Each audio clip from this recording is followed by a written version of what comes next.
thank you for coming to our pre-concert discussion with ISSHALLYN. Please grab a coffee or a matcha, which is my favorite, and enjoy the conversation. Our pre-concert discussions are generously supported by Morgenstern's books. We're grateful to Morgenstern's for their impressive efforts across Bloomington as a whole community. We're thrilled to be a part of that. Here we have with us Devin Nelson, Adjunct Assistant Professor of Music at IU Jacobs, who specializes in early modern music, particularly in 18th century Britain, and is also an expert in music and drink. See Friday's workshop at Cardinal Spirits. Devin will be talking with ISSHALLYN director Keith Collins, longtime performer and pedagogue on Baroque and classical bassoon, Kershaw, recorder, shawm, and harp, and probably 5 other instruments at least, and adjunct lecturer at the Historical Performance Institute at the Jacobs School. Keith is joined by Tim Mcdonald, ISSHALLYN's fiddle player and a U.S. National Scottish Fiddling Champion. Tim is a performer, scholar, composer, and teacher of early Scottish fiddle music, currently pursuing graduate studies at the University of Edinburgh in Baroque Scottish fiddle performance practice, and he valiantly led our Dancing on the Square workshop on Monday afternoons. Thank you. Okay, take it away. So today we're here to listen to the group ISSHALLYN, an ensemble exploring various bardic traditions, early Christian music, and the origins of traditional music in Scotland, Ireland, and Wales. The group brings together both Keith and Tim, who we just heard about, as well as Olivia Phillips on voice, Jeremy Ward on cello, and Peter Walker on pipes. Their program this evening, called Farewell Forever to the Music of the Harp, weaves jubilant tunes and passionate songs around the poems of Síochána Kipach, the daughter of a Gaelic chieftain whose words describe the profound changes in government, politics, language, culture, and religion in the Scottish Highlands around the turn of the 18th century. So, today I wanted to start by talking about your process of getting from the sources that you have. You mentioned sort of brief snippets in your program notes, which are great, and getting from that to what we'll actually hear in the program. Sometimes I like to think of this process in terms of Jurassic Park. If you're familiar with the first Jurassic Park movie, I promise this relates.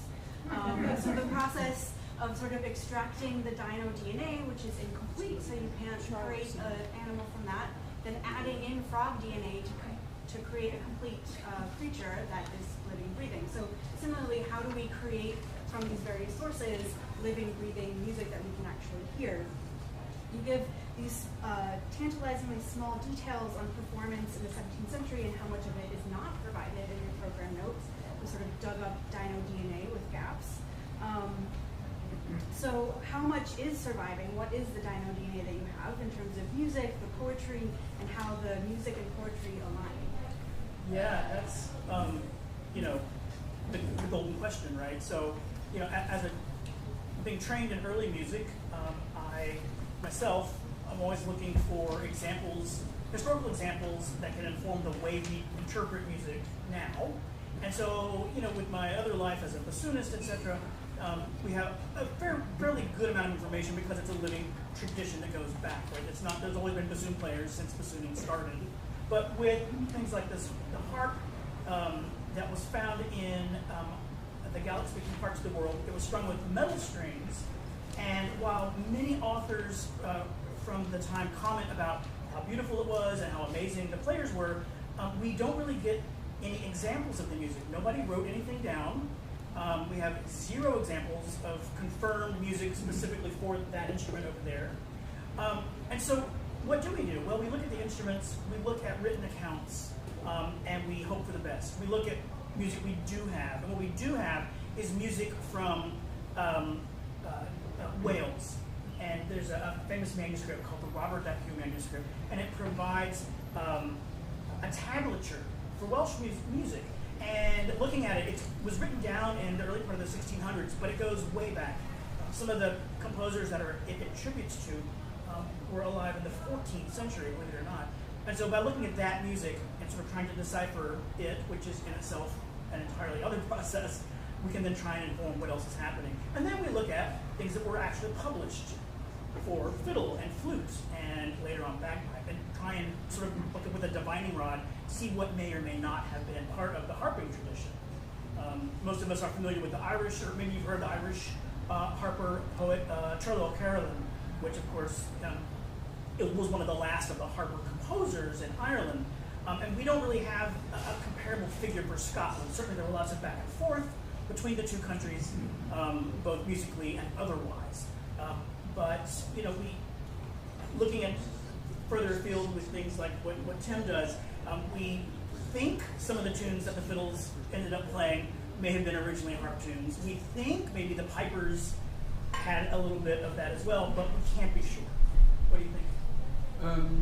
Yeah, and it's been a nice collaboration between me and Keith, because my research expertise is on late 18th century fiddle music, and that's where all the sources that Keith is having to use come from. So there's this dynamic in 18th century Edinburgh and Glasgow and even London, where the Highlands more or less had a war for independence in 1715 and another in 1745, and that was hugely divisive, and then that generation sort of passed away, and there was an economic boom, and by the end of the 18th century, people had sort of forgotten just what a terrible experience the Jacobite uprisings were, and all the Lowlanders were like, Highlands? That's kind of cool. Maybe we should think about them. And like better roads were being built to connect the lowlands and the highlands, and they were seen almost as a foreign country, full of sort of these enlightened savages to just spend time with, and they spoke a different language, they had different customs, and there's this real sort of colonialist impulse among when I study to connect that music. What that does mean is that two people in particular very famously essentially were the prototype ethnomusicologists. They took trips to the Highlands and they recorded everything that they heard, and since they didn't have tape recorders, they wrote it all down and produced the Simon Fraser collection of airs peculiar to the Highlands of Scotland, and the Patrick Mcdonald collection of Highland vocal airs. And those are basically written for my instrument, the violin, but you can tell that they're based on something else, maybe based on the harp, and yeah, it's just this process of sort of how do we sort of sift away errors in transcription, errors in instrument adaptation, the sort of errors in people who maybe weren't the best ambassadors to the Highlands, very faulty collection, how do we sort of get behind that? And also there's that impulse to which, most musicologists and ethnomusicologists learn about, to correct things. Less so nowadays, of course, but certainly in earlier times there was, it was either major or minor, and that was your possibilities. And so we find a lot of tunes, at least when I'm reading, that tunes that have been forced into this mold that we then have to kind of reverse engineer. So I am doing a lot of reverse engineering. And Patrick Mcdonald even said in his prologue, he admits it, he's like, hey, these are really hard to transcribe, and the rhythms that I have put down are not correct, but it's my best effort, and some of them change meter, and some of them just don't conform to anything you've heard before, and I didn't even try, so I'm sorry. And as much as this happens with these traditional tunes, it also even happens with 18th century editors of art music as well. You have people like Charles Burney, who's a historian, who takes something from the 15th century and says, there's no way this cadence could have been like this, so I am correcting it, even though all the manuscript sources say it's a double leading tone cadence. There's no way this was ever proper in the use of harmony, so I'm going to change it. I fixed it. Yeah. So there's very much that attitude, and I think if you look at some of the, especially the bass lines in a lot of the collections you have, you see that the most. Because of course, for the most part, a lot of this music was originally a solo instrument doing something, and so the idea of a bass line was a fairly colonial sort of idea, European ideal that had to be sort of adapted, sometimes good, sometimes really atrocious, but it wasn't a attempt. Yeah, but if you have some aristocratic 17-year-old woman who's been playing the forte piano and she wants to play the exotic island tunes that her left hand needs something to do. Right. And probably we're better off with Patrick Mcdonald taking up the left hand part than leaving it to the customer. Right. Yeah, and that gets into sort of the role of some of those publications too, right? Like, you need to sell some of these copies, and who are you going to sell them to? Amateur musicians who often are playing either harp or harpsichord and need both a right hand and left hand to play. So you might see some of these like basslines as sort of the frog DNA in this scenario. Are there other things that are being used to fill in here? Sure. I mean, you know, I've mentioned that this whole production centers around the life and the writings of this poet, ISSHALLYN, and really extraordinary because she was living at a time with, you know, changes in language, culture, religion, government, you know, just all these things, and so it's all sort of crumbling around her, and she's trying to get a handle on it, and so she writes. And while, you know, female poets were not unusual, they were not exactly, you know, your bread and butter from the Highlands, and so she was always a little bit of suspicion about her. You know, there were rumors about her youth, and just exactly how did she spend it. I'll like to know that kind of thing. Sort of a bit of slander, perhaps here and there. And so, you know, we know that her poems are meant to be sung, as were most poetry in Celtic. I don't like that word, but we're going to go with it. Culture, Wales, Ireland, Scotland. And so we have to figure out what do they do, because nobody bothered to write it down. They'll use circumlocutions. They'll say, the harper played all the while that the rhymer gave the rhyme. You know, what does that mean? Or they'll say something like, the reciter gave the words to the accompaniment of the harp. And we just don't know what that means. Even someone as late as Turlo O'Carolan, living roughly at the time of Handel, we don't really know what he did. We have his tunes, we have the words, but of course there's no manuscripts because he was blind. And so we have to sort of go on intuition, listening to also the modern folk idiom, where some of these songs have survived, including for our poet tonight, ISSHALLYN. Some of her poetry survived in the oral tradition long enough to be recorded, luckily enough. And so trying to figure out, besides that, what do we do? You know, we comb through books, and luckily there's a few publications that seem to preserve some authentic, in quotes, Highland airs. And oftentimes they don't usually have the words with them. They'll have a title, and then you get a guess. And so you'll see when we do a couple of our songs tonight that, you know, a couple of times I found a title that seems to refer to the poem we're looking at, and then, you know, I look at the words and I try to figure it out, and oh yeah, this actually does work. And then putting them together. In some cases, the first song we'll do tonight, Fall to Colorshift, as far as I know, it's the first time anyone's ever matched the words with this particular tune. And the tune doesn't come down to us until the early 1800s. Yeah. We did it once before, about 3 years ago, at a house concert. This is the first real public outing, as it were. And then coming up with what you do with the harp is another issue entirely. And that's where I bring in some of the Welsh material and figuring out, you know, looking at the music theory behind how, you know, they did it in medieval Wales. Very, frankly, bizarre and very strange, but also very beautiful and complicated. And speaking of language, that's can be a really helpful tool for how to perform it. You know, I'm just a fiddler, I don't sing, but you try to sing with the fiddle, and just listening to spoken Gaelic, it has such a different cadence to how it's spoken. English tends to be sort of very iambic, you know, how are you today? Just sort of that, you know, long, short emphasis to it, whereas Gaelic is the other way around. It came out of a howl shiv, that snapped feeling in it. And yeah, if you listen to Gaelic speakers talk, you just really sort of get an understanding for how they think about accents and how they think about stress, and what fits easily in the hand and mouth, and then try to bring that out in the violin. Also, like, I'm looking at the music in front of me here, which has many trills written into it, and like, you know, I went to music school, like, I know what a trill means, except I don't think this is the Italian high baroque trill with an action at the end.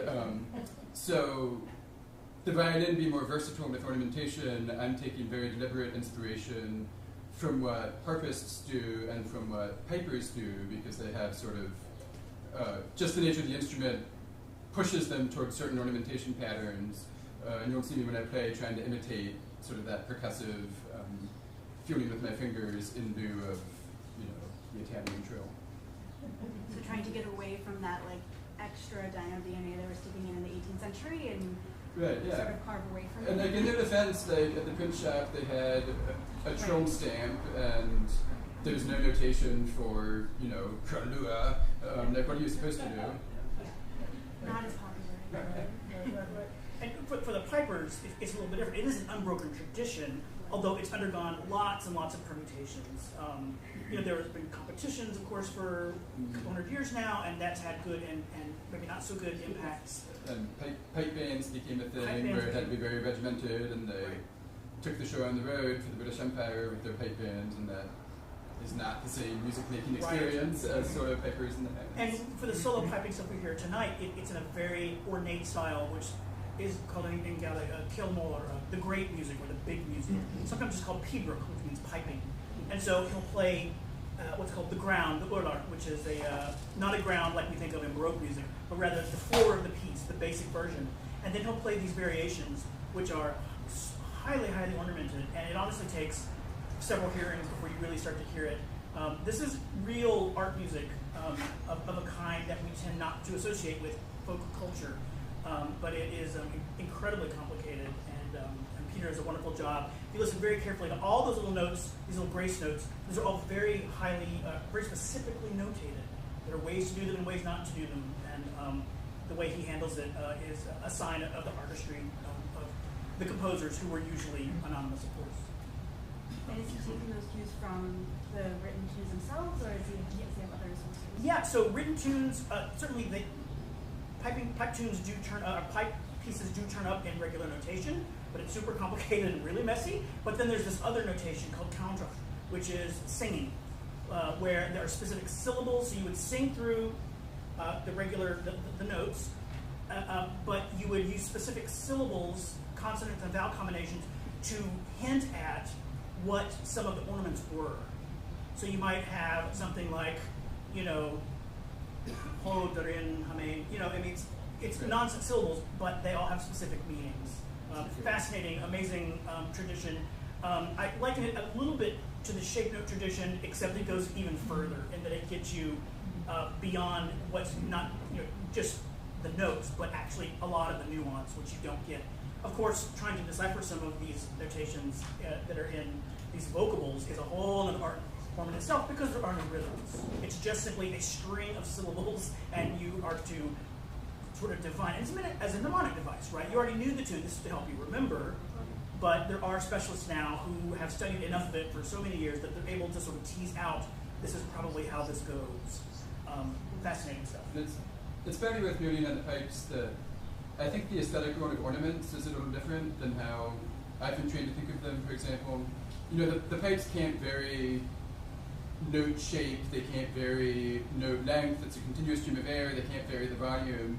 So really the only expressive tool in Peter's arsenal is the series of ornaments, and if you play a note and then do a very long ornament before the next note, that tricks the ear into thinking that the note was shorter, and that's the way to get around the continuous stream of air.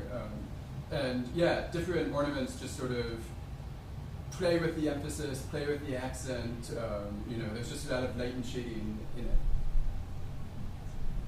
So I wanted to talk briefly before we end about some of the sources that are listed in your program. If you have your program book, this is pages on page 41.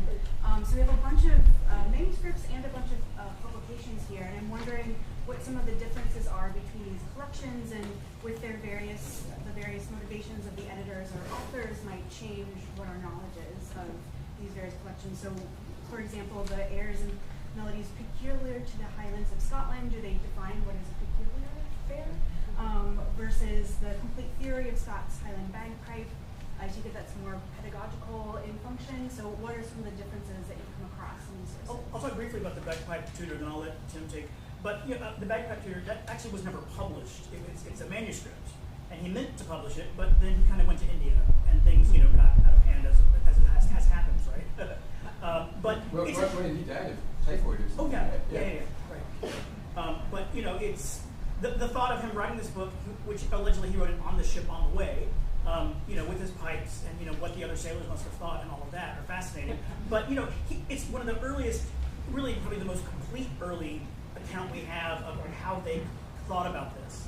And what becomes clear is that they're not necessarily thinking always in square meter 4/4, 6/4, 8/4. They're doing slightly different things, and so we're able to glean quite a lot from pieces like that. Whereas, so the Errors and Vanities peculiar to the Highlands of Scotland were published by Simon Fraser, allegedly based on sort of work that his grandfather had done between the 1715 and the 1745 in the Highlands. Peculiar in an 18th century context doesn't have like the negative connotation that it has today. Maybe a better word is unique or specific. The special music only found in the Highlands. I mentioned the Fraser book and the Patrick Mcdonald book. Patrick was Joseph's brother, so these two brothers had two important books. Both of them are very much coming at it from a sort of the burgeoning field of antiquarianism, which Devin wrote a PhD about, so I don't want to step on toes here. But Patrick received funding from the newly formed Society of Antiquaries of Scotland to publish the book, and it was, just sort of from this place of let's record and share this culture. What's fascinating to me about that is that it happened at the very end. Like, it's almost too late for a lot of the traditions, and it really was too late for the harps in Scotland. But in Ireland in 1792, there was a final harpers gathering, and something like 12 harpers showed up from the entire island, and they all played, and some of them won. And they hired a 19-year-old organist, Bunting, to come in and write down what he heard. And he heard one particular old harper, he was 100 and something at the time, played with long crooked nails, he was blind, and he played some really sort of unusual stuff. And you'll hear a little bit of that in the tuning prelude that I'll play tonight as well. Yeah, and if you have a look in your program, it says the Bunting manuscript. That's the same guy. He later publishes it all, arranged for pianoforte, right? Which is another harmonizations. Right, another aspect of historical performance practice that no one's really touched on yet. Like, what would this have sounded like on a pianoforte done in this style? But that's another concert for another time. And just briefly, Tim, you mentioned the newly formed Society of Antiquaries of Scotland, and you were before talking about the comparisons with the Welsh societies. I know in London there's like a London Welsh Circle and several societies built to preserve Welsh culture. Are there the same things in either in Edinburgh or in London that people are moving? Yeah, so they formed Highland societies, and in Edinburgh, the local Highland Society hosted annual bagpipe competitions and agriculture competitions, where people would come in from all over the Highlands, and some would have a pipe competition, and others would show off their farming innovations and see who could, plow the earth the best or whatever. I think a bigger organization was the Highland Society of London, which is exactly what it sounds like. And they were huge financial providers for a number of musicians by subsidizing the publication of a number of books of Scottish tunes, and hosting events and hiring musicians to play for their patch dinners. And it seems like it was kind of a mix of both real Highlanders who found themselves in London and wanted the expat community, and just people who happened to be there and thought it was cool. Right. That fascination with exoticism, right? If you look back through music history, there was the whole Turkish craze, and then there was the Chinese craze, a pastoral craze, and in some ways the same thing happened for the islands. Haydn publishes Scottish songs, for instance. Beethoven too. Yeah, right. And by the way, both Haydn and Beethoven published, in my opinion, terrible editions of Scottish music because they simply did not understand modal harmony. So it's like taking some of these publications that you're working with from the 18th and 19th century, but then extending that even more into more unknown things that are not a part of this older tradition. Okay. Well, I think we'll end there to give you guys some time to prepare for the concert. And thank you everyone for coming, and we'll get started in just a few minutes. I think there's coffee in the other room if you would like. So thank you everyone. Thank you. Thank you.